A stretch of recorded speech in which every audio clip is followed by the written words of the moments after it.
এমবাপ্পেকে নিয়ে ভিনি রদ্রিগোকে নেইমারের বার্তা। নেইমার 2023 সালে পাড়ি জমিয়েছিলেন সৌদি আরবে, খেলেন আল হিলালের হয়ে। অন্যদিকে কিলিয়ান এমবাপ্পে এই মৌসুমে যোগ দিয়েছেন স্বপ্নের ক্লাব রিয়াল মাদ্রিদে।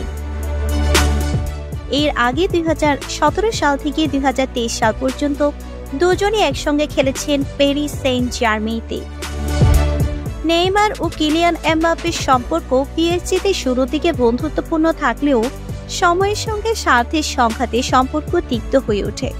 লম্বা সময় একসঙ্গে কাটানোর পর তিক্ততা নিয়েই শেষ পর্যন্ত আলাদা হয়ে যান বর্তমান সময়ে দুই তারকা।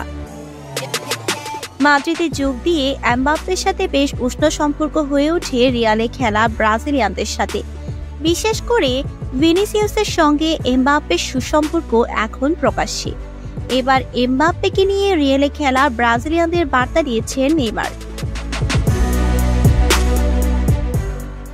ইউরোপ ওয়ান নামে একটি পডকাস্টে সাইরেল হ্যানোনা বলেছেন, রিয়ালে খেলা সেই ব্রাজিলিয়ানরা নেইমারের বন্ধু, আর নেইমারও এমবাপ্পের মধ্যে যৌথটা সবসময় বিরাজমান ছিল।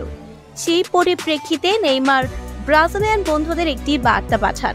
সেখানে সে তাদের বলে, এমবাপ্পের সঙ্গে খেলাটা বিপর্যয়কর, এটা অনেকটা নরক যন্ত্রণার মতো।